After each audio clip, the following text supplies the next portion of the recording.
Welcome back to the Navy Sports Magazine show presented by Navy Federal Credit Union. Navy Federal Credit Union is a proud supporter of Navy athletics. And with a star on the line, also the Collegiate Sprint Football League title on the line this weekend, we've got Sprint football captain Kerry Johnson with us. Kerry, thank you so much for your time.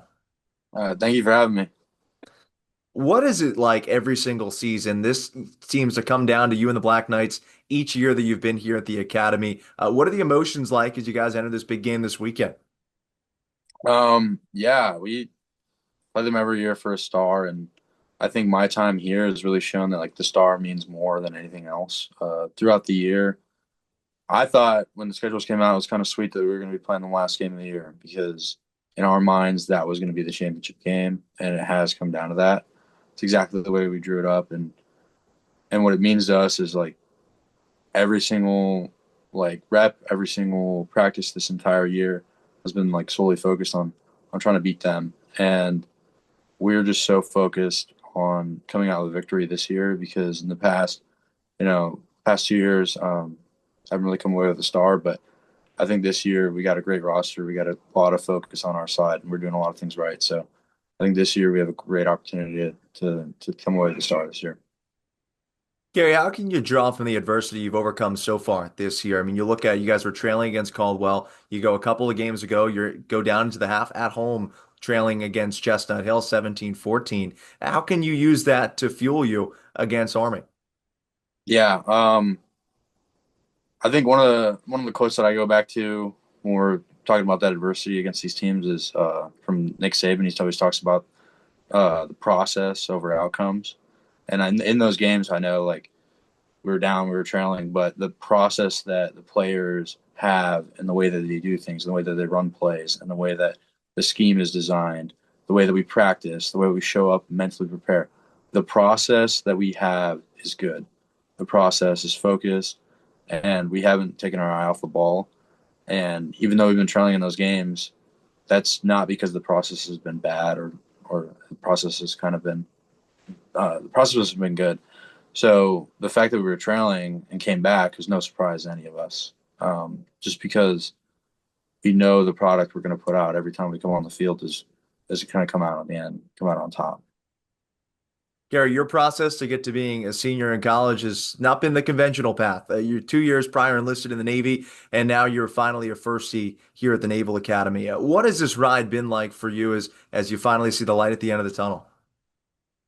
Yeah, it's been quite the ride. Doing 2 years enlisted, I had no idea that the Naval Academy even existed before I enlisted. So having the opportunity to come here and like the opportunity the Navy has provided me just to become like a better person, develop my character, eventually commission into the Navy.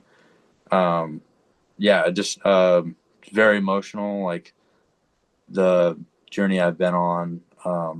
I'm super grateful, humbled, and being a senior now, like looking back at some of the guys coming in that were in my position, like it really gives me perspective on like what the military in general offers to like young men and like a way for them to achieve things greater than just themselves.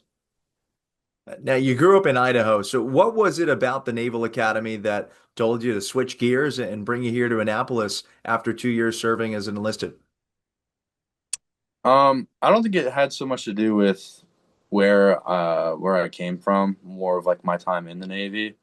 Um, when I enlisted, I started going through like nuclear power training. And on the way, I think a lot of my mentors and a lot of the people who were really taking care of me as like a young enlisted man, I think they just noticed that I should be achieving something higher, that I had the potential to do that, and they fostered that within me. I can't really think of anything like I didn't grow up near the water, so it wasn't the water that really attracted me, but I just think the opportunity and like the fact that you're achieving something that's greater than you really appeals to me. Gary, you telling me there's no scenic beaches in Sandpoint? No, I mean I'm from Sandpoint, Idaho. It's called Sandpoint because they import sand to the beach. So it's a little beach, but it's mostly mountains, rocks, potatoes down south. You're part of a pretty tight group of enlisted guys on your current roster. How has that experience really made every other person who, whether they went to NAPS or went to the Naval Academy right out of high school, how do you think it's enhanced their experience? I think a large part of the team at its core is developing Navy and Marine Corps officers and having the experience that the enlisted men have had on our team really helps that development. And having that foundation, like if you were an exemplary enlisted man and you've now made it to the Naval Academy, you have something to offer to these younger guys who are coming directly from high school. They're learning the ropes of what it means to be in the military.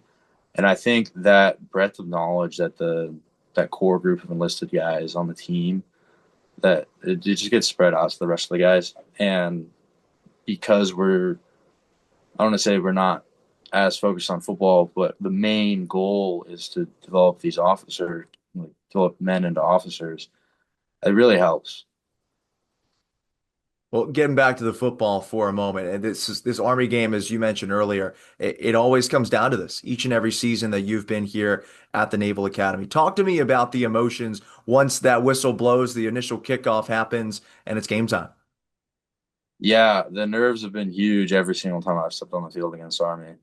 Um, One thing I always think back about when I think about these games is just the way their jerseys look.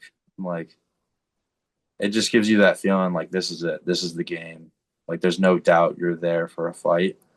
And yeah, I don't know why the jerseys are what I fixate on, but they just have a look like the atmosphere of the game when you're on the field playing is just bigger than life. And I think that's great. We need competition. We need fight like that. And this year is not going to be any different than the last 3 years. We're going to go out there and we're going to fight our hardest. And what's it like going up against a team where, other the squads that you play throughout the course of your regular season, you can get away with a turnover, a couple of penalties, a couple of mistakes. With Army, you have much slimmer margin for error. Yeah, that's what we talk about at practice a lot in the last few weeks is just getting prepared to be in that type of fight with them where every single inch, every single step matters. Um, I mean, throughout the year, these last 3 games have been a little bit tougher than the other ones, just because I think those teams have really done their work and like they came to the game prepared and they put us in a tough spot and we were still able to come up on top. But I think those last 3 games have prepared us well for that type of game against Army, where we can't let anything slip. It's super important that we take advantage of all the opportunities. I mean, there's going to be points in the game where the ball gets turned over, where like we are in great advantageous position to score, and we have to be able to take advantage of those opportunities in order to win this game. Gary, how fun is it paving the way for this Navy rushing attack? Yeah, it's been awesome this year with Hunter Jennings and the whole offensive line. I think we got a lot of older guys on the offensive line, and they've been just like crushing it the whole year. And with Hunter Jennings, Broderick Freeman in the backfield, we got 2 other young running backs, Wyatt Kite and Samarian. Like we have so much talent back there. It makes it really easy for the offensive line just to get it rolling. And Luke O'Connell, he's starting to run the ball a little bit more. It's great to see. We got a lot of young guys on this roster that I think are just going to be really good for the next few years, just running that ball. And I think it's going to complement the other guys that we have, like passing the ball too. That's going to be a huge, huge part of this game coming up is getting the ball in the air. I love it. We'll get those young guys a start this weekend. Kerry, thank you so much for your time and good luck up at West Point. All right, thank you so much. You have been listening to the Navy Sports Magazine Show presented by Navy Federal Credit Union. Navy Federal Credit Union is a proud supporter of Navy athletics.